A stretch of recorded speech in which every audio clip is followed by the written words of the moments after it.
I don't know what happened. And my screens aren't down.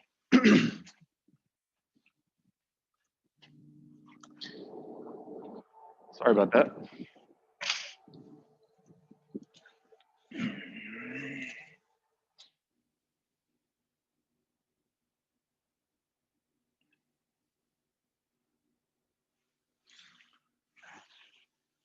So if we look at ring openings, so this is epoxides. So we looked at this before the exam, but let's take another look. So if I have an acid catalyzed ring opening,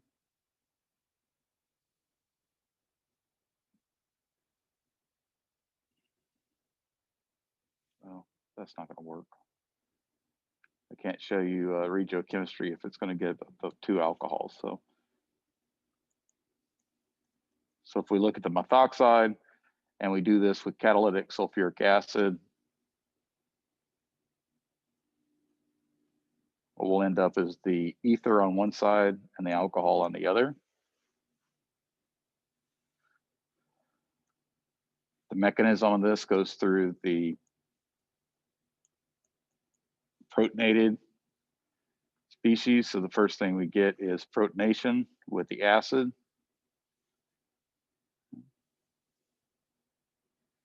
And then we get attacked. And there's 2 steps. So I'm not showing the full mechanism, just showing the steps. And then we get attack at the more substituted position.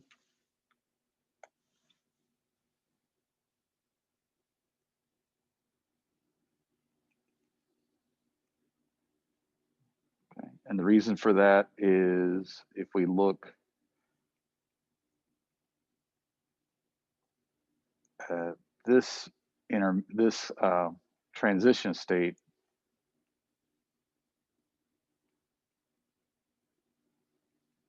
right, we'll get the partial positive on the most substituted position. Okay, so if we think about that ring kind of stretching out, it's going to stretch towards a more stable partial positive. So ring opening with acid conditions, we add our group to the more substituted side. Under base or nucleophilic conditions,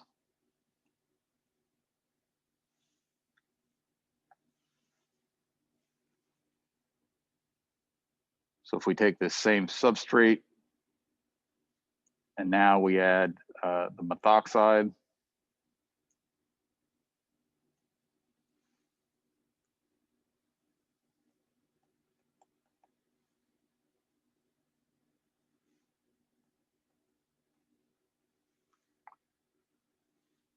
in this case, it has to do with sterics. So I will show the real mechanism this time. So if we look here, we've got a primary position that's going to be less sterically hindered.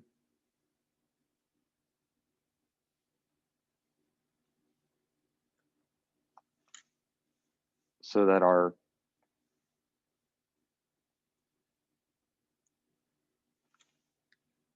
group can come in, attack the backside, kick open the ring,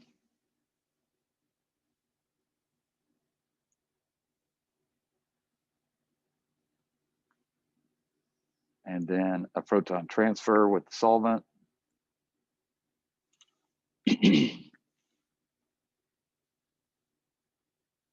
And we get the final product.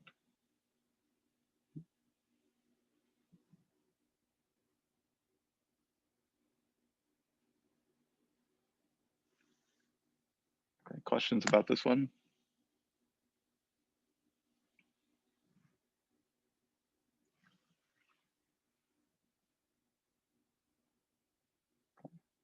So let's try a couple.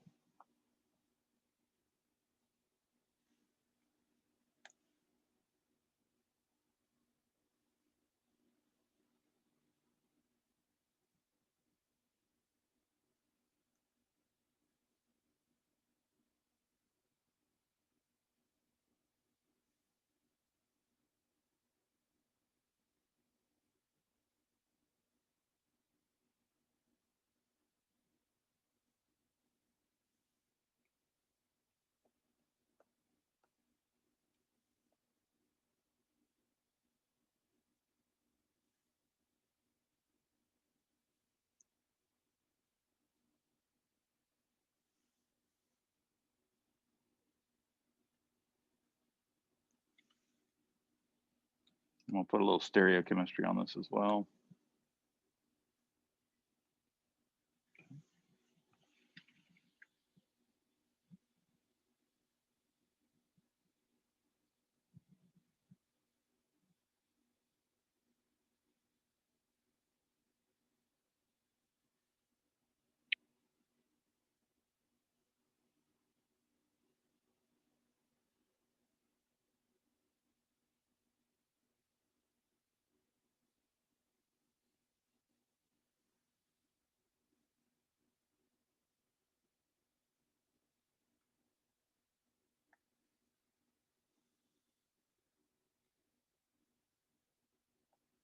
So it's always good to work through the mechanism. So on the first one here, we're going to get proton transfer. So a lone pair is going to pick up that proton.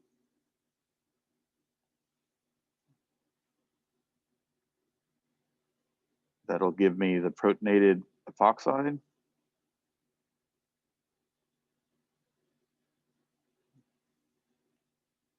And our bromide.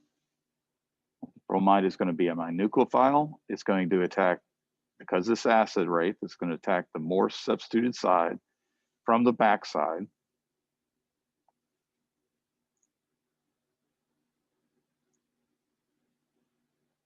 So my alcohol will still be going up. And my I'll get inversion at the other position, the top stereo center, which means the methyl will invert up, and then my bromide will be down. Okay. Questions about this one?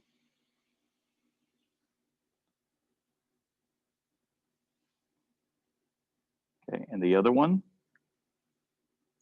we've got the sodium bromide. So this is going to be nucleophilic.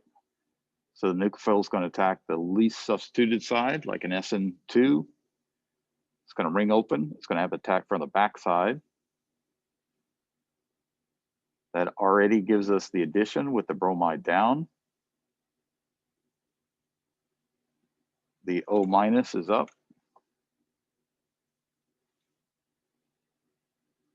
And our methyl stays in the same position. We're not acting at that carbon, so it doesn't change the stereochemistry of that carbon. And then we get a proton transfer with our solvent.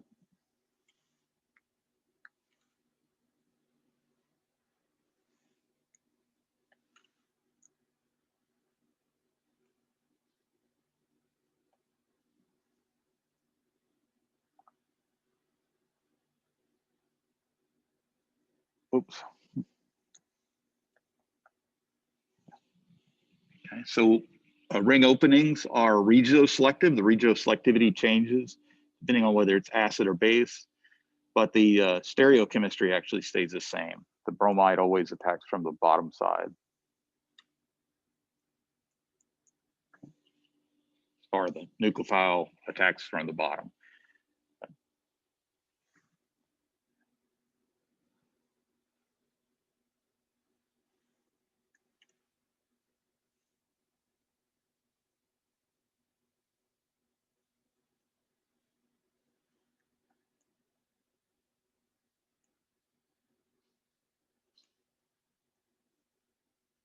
We can also do ring openings with Grignard reagents or alkyl lithium reagents.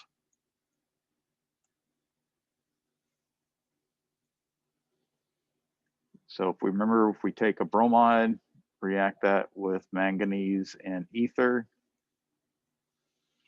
it does an insertion to form the manganese bromide. The alkyl lithium reagent, we can take lithium, usually an ether or some anhydrous solvent, has to be anhydrous. And we can end up with a lithium reagent. Sometimes the lithium reagent will be shown as a negative and the positive. Remember, these are somewhat on a continuum. In the case of the Grignard, it never really is a full negative and a full positive. With the lithium, it probably is, right? So you can see it both ways. With the lithium kind of just attached to it as if it was covalent, and then lithium ionic. It's more likely that it's going to be ionic.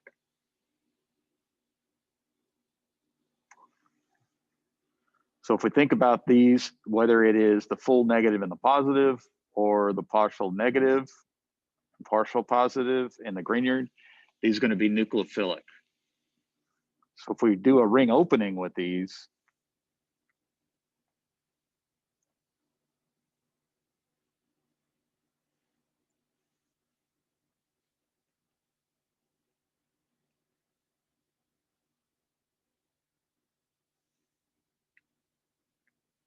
so here we have an epoxide, react that with the Grignard. Grignard will attack the least substituted position.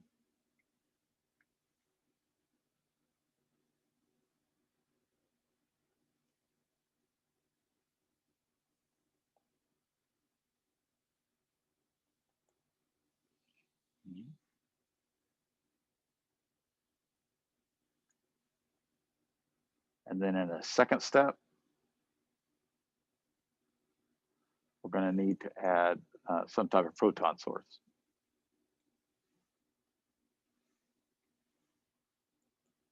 So mild acid and water would be fine.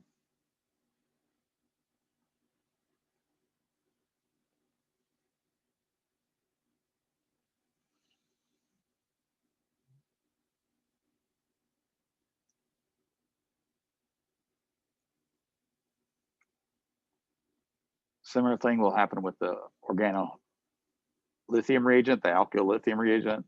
Again, if we take, I'll draw it the other way now, CH3, CH2.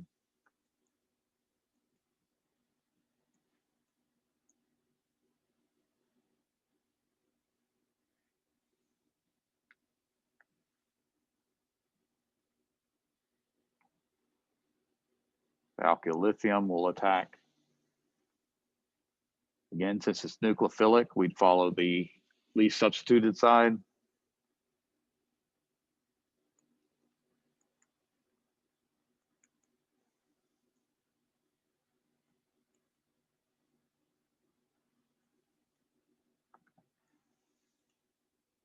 And then, like with the Grignard, we'll have to add a second step where we add some type of proton source.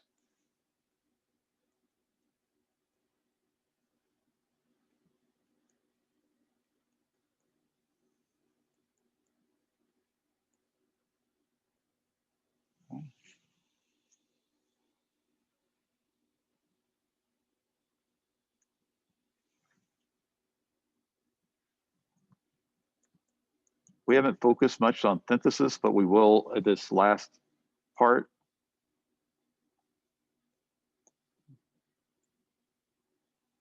Notice what's happening here with the synthesis, right? If we have some R group and either the Grignard or the lithium, and I react it with an epoxide, okay, just a normal epoxide.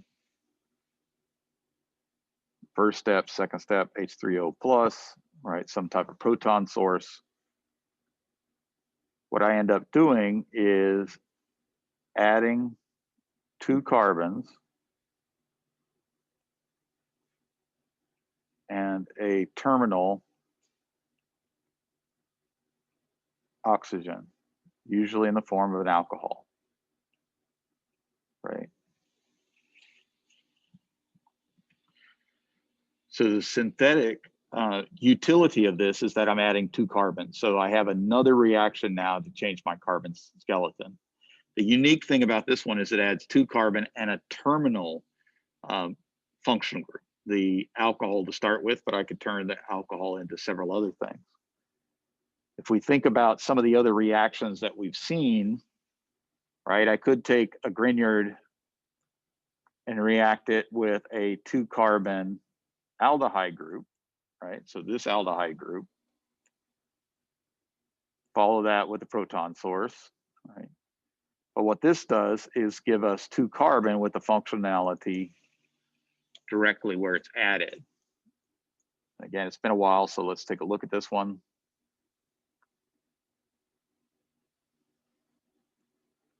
So we have our aldehyde. Grignards like to react with carbonyls. We get the ring opening. And what I end up getting is the R group. And I'll leave the H in. But I get it at the position. This is kind of the standard way you see reactions, right? You get a reaction, and wherever the two things come together, that's where your functionality is. The unique thing about the epoxide, and the thing to think about the epoxide for synthetic strategy, is where you attack is not where that functionality is left. It's actually one away. So we had two carbons, right? This is where we did the bond, but this is where our functionality is. Most often we see this type of reaction where wherever we made the bond is also where the functionality is. Similarly, with our other carbon-carbon bond forming reaction, you know now, right? So if we take the sodium amide,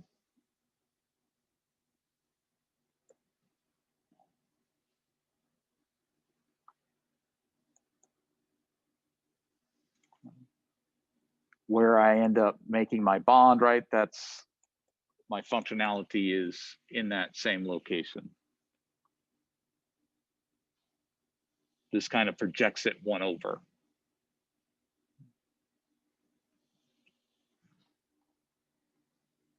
So let's do a practice on that one.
Okay, so let's look at these two.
Okay, if we look at the first one, got our Grignard.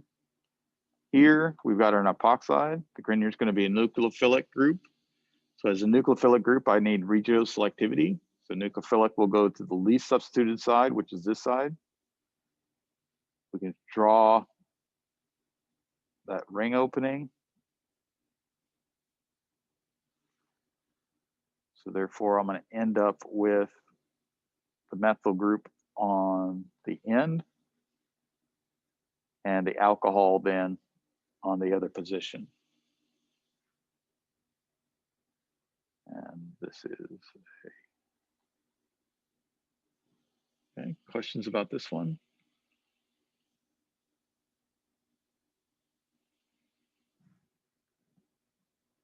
The second one, I'll go ahead and draw through the steps. So the first step, adding the magnesium and the ether, That's giving us the Grignard.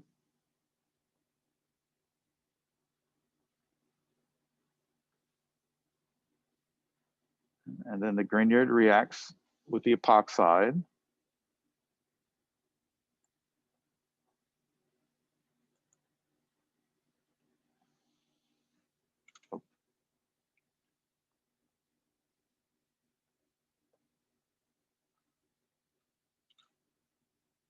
And then the acid and water does a proton transfer.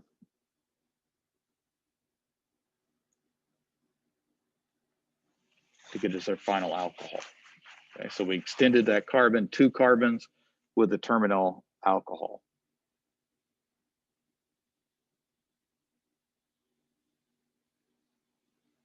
Okay, you'll see both of these formats. You'll see the format where the Grignard is attacking the epoxide, but you also see the format where you're forming the Grignard and then the Grignard is reacting with the epoxide.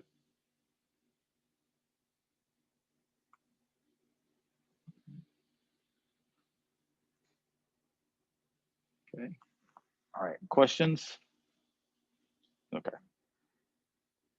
So remember, epoxides weren't on exam 2, but they will be on the final. So let's move into thiols.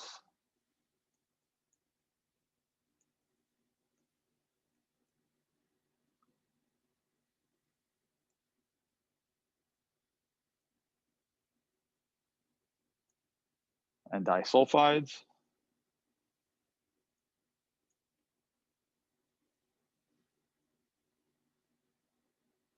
Thiols are the sulfur equivalent to an alcohol.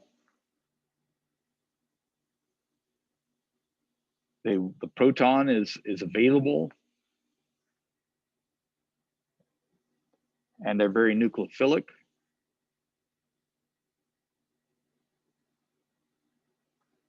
This would be known as 1-propan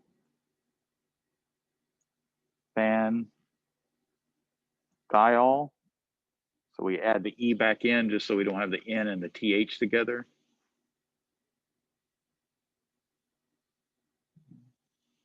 So the suffix on these are thiols. They're named similar to alcohols. They have a similar priority in naming.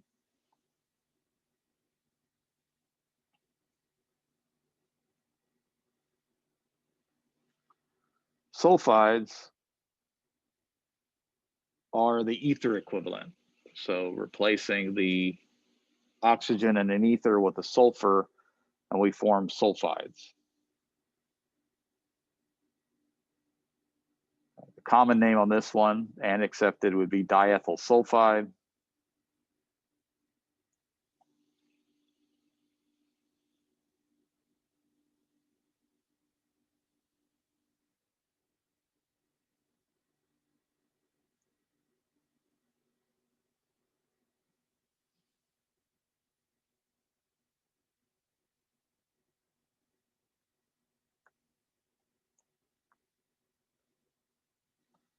Disulfides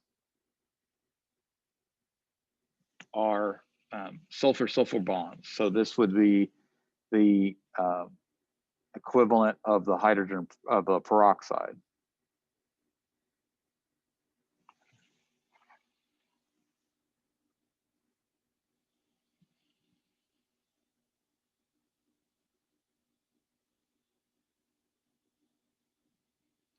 Disulfide bonds are stable. They don't tend to form radicals, but they're easily formed and broken. So although they're stable, it's easily to make sulfides and to turn sulfides back into thiols with very mild reagents.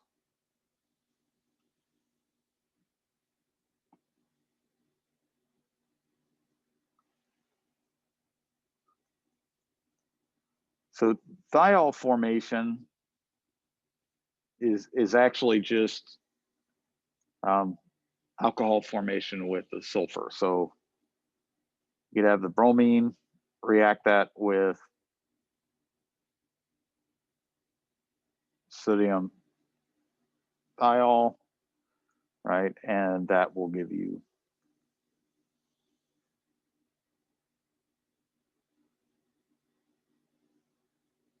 thiols are very reactive, so we could also have done more of SN1 style.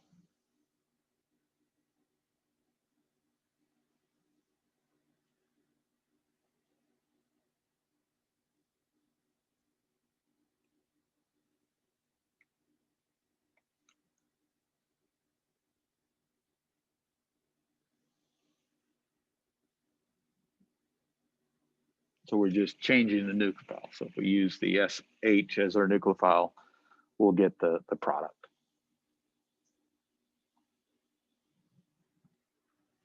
So forming thiols is pretty straightforward.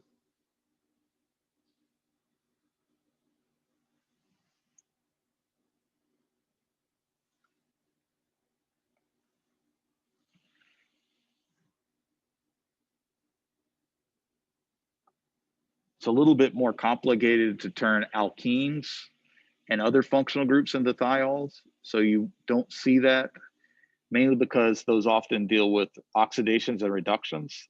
And one of the main differences between alcohols is if I take an alcohol and I oxidize it, most often I'm going to get no real reaction. Under just the right conditions,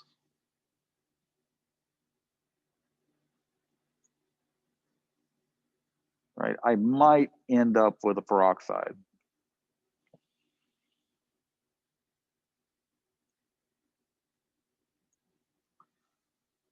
But one of the differences with the thiol is there's lots of different oxidation products that I can get. So oxidation condition 1, oxidation condition 2, oxidation condition 3, right? We could end up with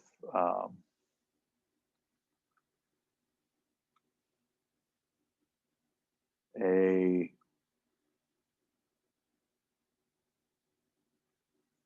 sulfonic acid type group, right? We could end up with the sulfone.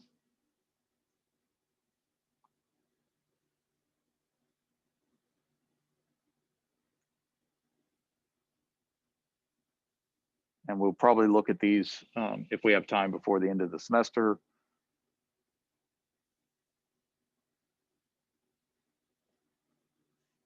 And we're going to look at this one in a little bit.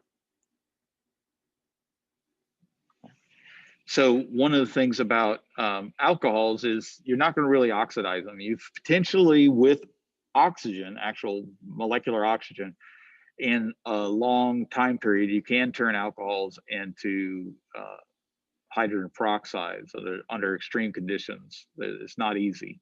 But with thiols, they oxidize. The sulfur will oxidize. So the sulfur can go to the sulfone, which is a double bond oxygen, or the sulfur can go to the sulfonic, so the sulfonic acid type group, or we can oxidize those. Mild oxidations can give us disulfides.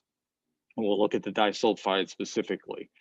So that means that if we think about our process of turning alkenes into alcohols, those all involve some type of addition of alcohols or oxidation. So if we think about sodium boron, the hydroboration oxidation, it's a hydroboration oxidation, right? So therefore there can be some problems. So most of the thiol reactions are really just these. We're doing either an SN2 or an SN1 thiol on an electrophile that's got a good leaving group.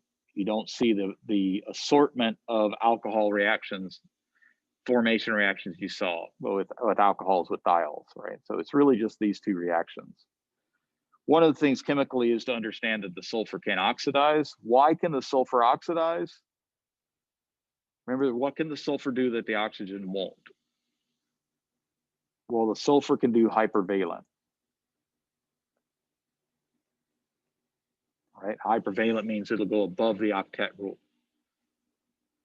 So like phosphorus can be hypervalent, sulfur can be hypervalent.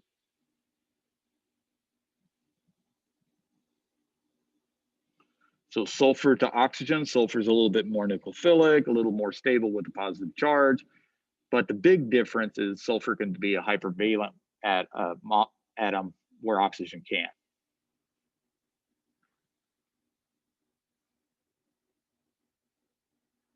To making sulfides,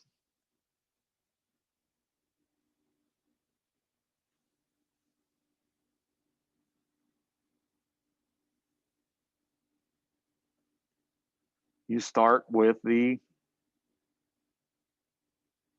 sulfur anion.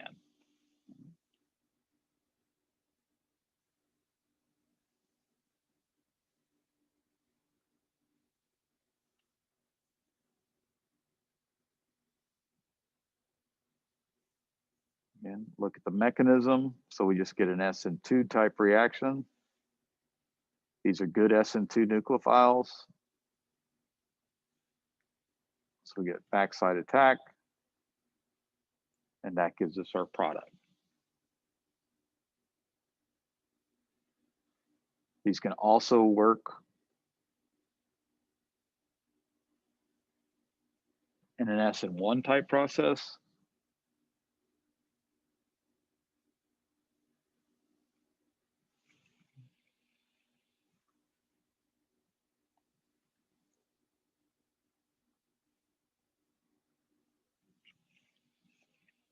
So the main way of making sulfides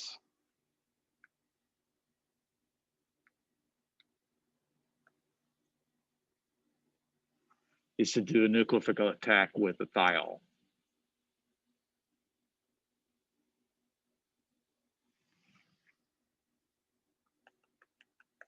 And since it's always good to show the mechanism,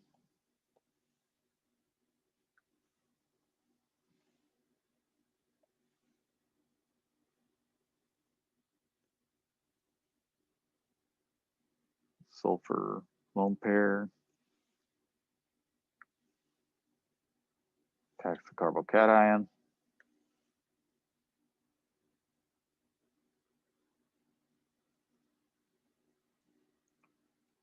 And then a proton transfer.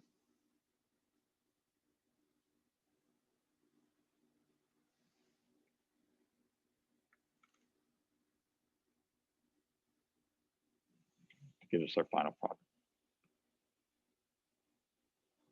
Okay. Questions about thiol or sulfide synthesis?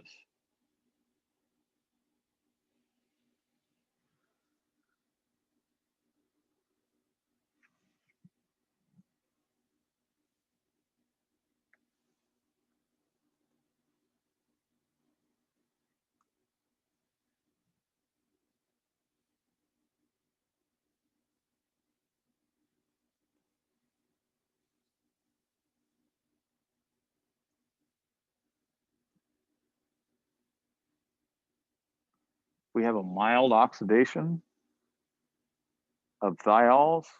We can form a disulfide bond.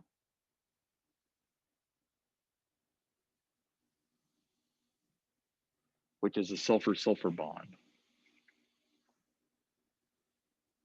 There's several reagents that will do this. I'll post some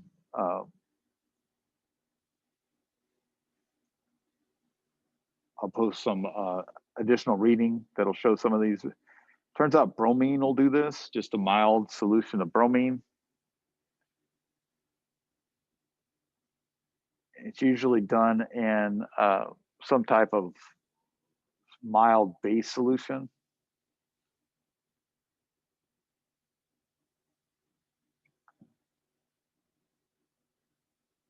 So here's some, potassium hydrogen carbonate.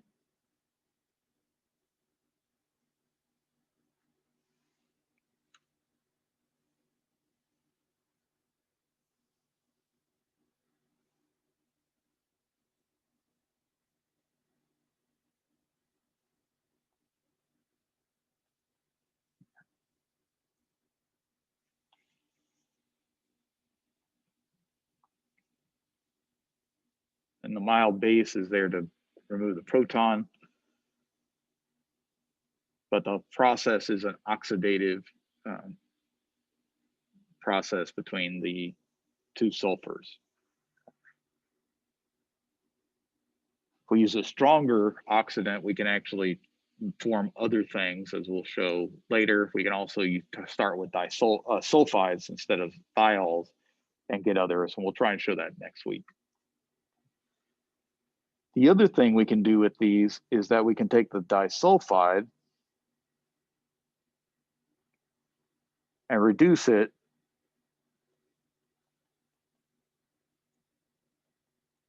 to form the thiols.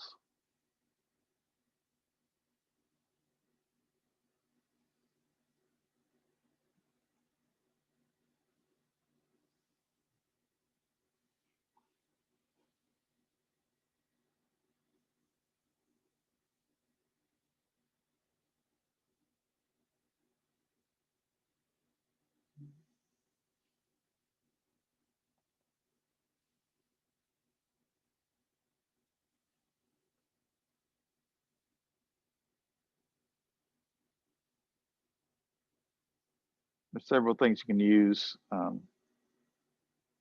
Usually metal-based reducing agents here, something like tin or zinc in mild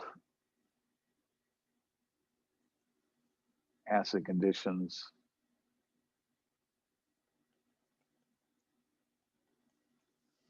Do this. Biologically, you'll use NADH or NAD and some other enzyme-based reducing agents or oxidizing agents. So turns out that this one for a biological emphasis class is very important because this sulfide-sulfide bond helps in protein folding. So if I think about a long protein strand, you know, and it folds and I get alpha pleats and beta pleats, that in here, what you'll see is every once in a while, you'll have a sulfide-sulfide linking bond or a disulfide bridge.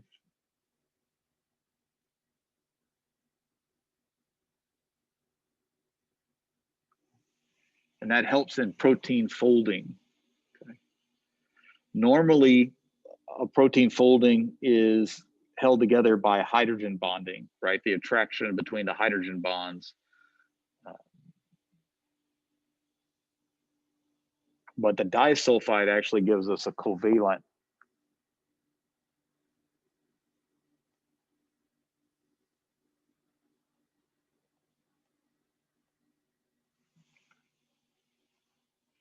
The nice thing about these disulfide bonds is that this is a covalent bond that is relatively easy to form and break.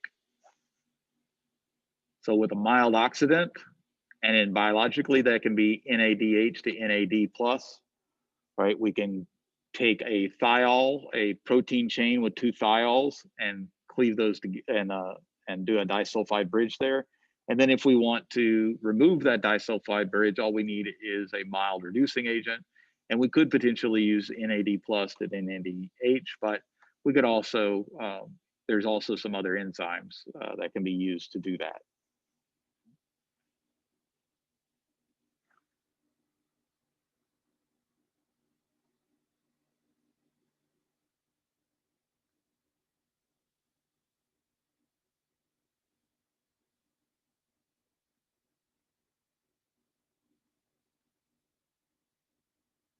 One of the things that this is used for, and I usually tell this story to help you remember the disulfides and the bond folding, is it turns out that you have to have a sulfur-containing amino acid, such as cysteine, to form these sulfur-sulfur bonds. So the more of these sulfur-containing amino acids you have in a protein sequence, the more often you're going to have this type of covalently bound disulfide bonds.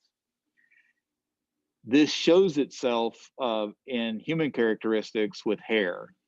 If your hair is very curly, you're going to have more proteins in that hair that have a sulfur-containing moiety, which allows it to form these disulfide bonds so that it stays even in most conditions. Now, if you've got curly hair, if you're in a moist condition, that starts to break some of the hydrogen bonding because the water gets in there and diffuses some of the hydrogen bonding, but your sulfide's still there. So it kind of gets frizzy, right? But it's still curly. If you have straighter hair, you have less of these sulfur containing compounds in it, but you still have some sulfur containing compounds. You just have less of those in there. That gets to chemical hair modifications. So if you've heard of a perm is a permanent. So they used to always do, people with straight hair would like to have curly hair. And so they would heat the hair, heat the protein, and the heat, we know this now, right, is a way to denature proteins and to make them fold differently. But that didn't last very long, right? So you would heat the hair, you curl it around a curling iron, and this goes way, way back, right? And they would allow it to be curly, but it didn't stay long. So then you could get a perm. Well, what the perm did is add a mild oxidizing solution to the hair. That mild oxidizing solution, while the hair was curled up, would actually form these disulfide bonds. So those disulfide bonds were formed through the permanent. Now, if you do it at home, which like my family, my sisters did, they didn't smell very good. Part of the reason is that it's hard to get the right concentration of the oxidant to do just what you want without doing too much.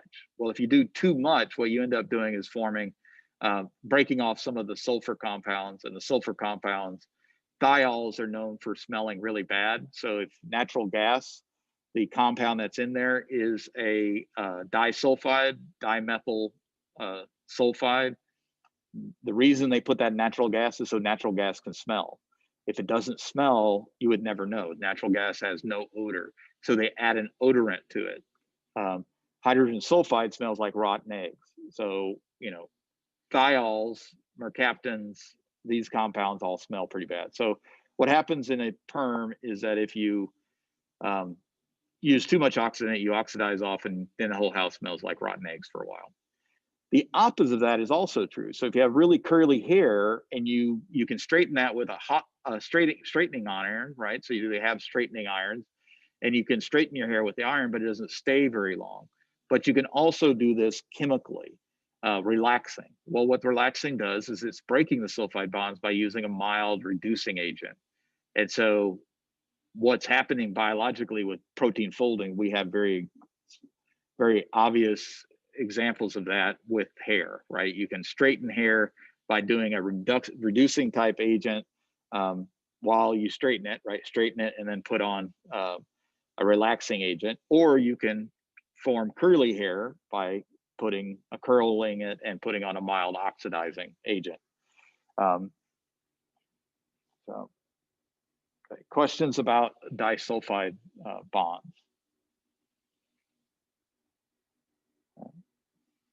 So biologically, these are important because they are used in protein folding.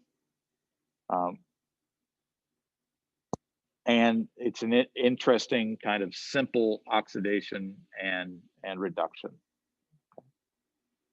Okay, so let's look at what we covered today. So ring openings, right? Remember, we have acid and base ring openings, Grignard and alkyl reagents. Okay, this is a unique synthesis strategy where we can add 2 carbons with a terminal functional group. That terminal functional group, such as the alcohol, could be oxidized. It could be converted to an ether. It could be converted to a good leaving group. There's several things we can do with that synthesis. So that's an important synthetic strategy to remember. You'll see this on some practice problems. And then for thiols, sulfides, and disulfides, thiols are also known as mercaptans.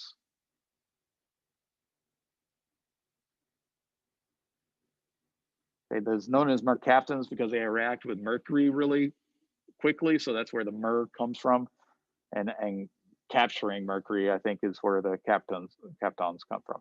So mercaptans is also a name for these. Sulfides is just the ether form of the disulfide. And then of the ether is the sulfur containing of the ether. And then disulfides, thiols, simple S and 1S and 2 reactions. Sulfides, simple SN1 and SN2 reactions. Remember, sulfurs are more nucleophilic than oxygens. When we get to disulfides, we're looking at mild oxidants, such as a bromination, to form the disulfide. If we look at the reducing agent, the 10 there, we see that we get a reducing agent to give us the dithiols. Okay. Let's do a few practice and then we'll call it a day.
Yeah, let's take a couple of minutes. Let's look at these three.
Okay, let's go ahead and take a look.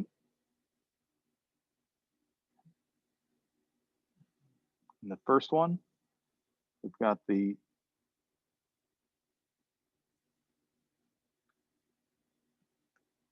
I redo that.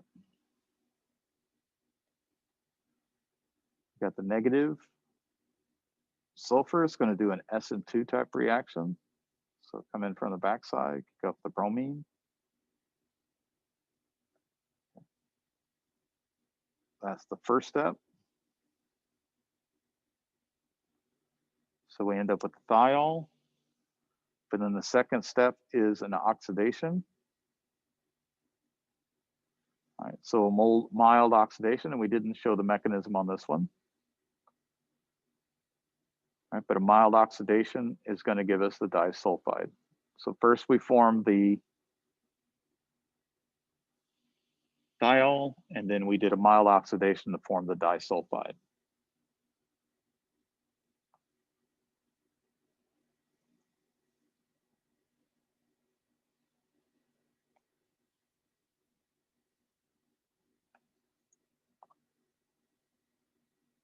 On the second one, we put in a base. Now remember that we have different basicities here, right? So if we wanted to deproton alcohol, we couldn't use sodium hydroxide, but if we wanted to deprotonate a thiol, we can. The thiol is going to be slightly more acidic, several orders of magnitude.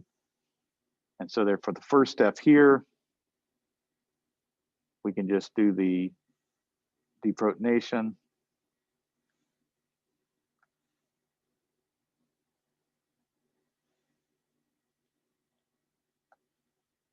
This then forms the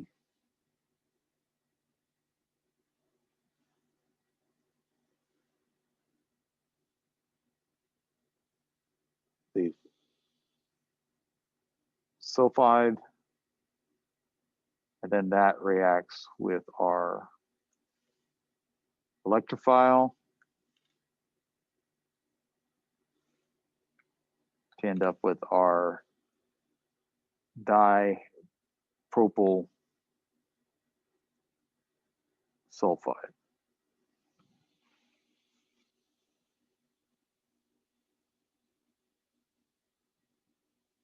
Okay, questions about this one?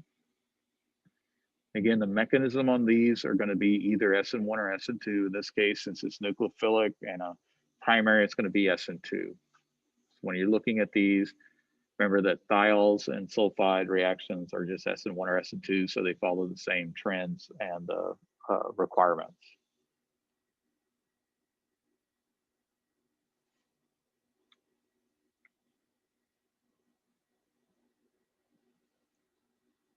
Okay. On the last one,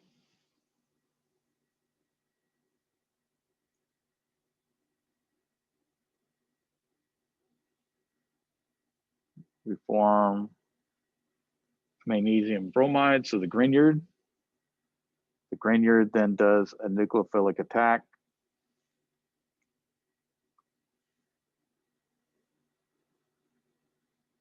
on the epoxide, so we get a ring opening. We've now added 2 carbons and the oxygen, and then the last step, we get a proton transfer.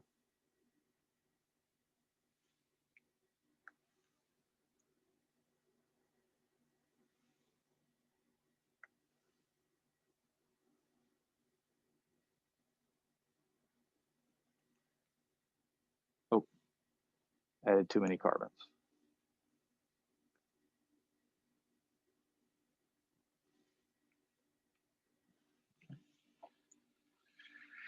Any questions about these?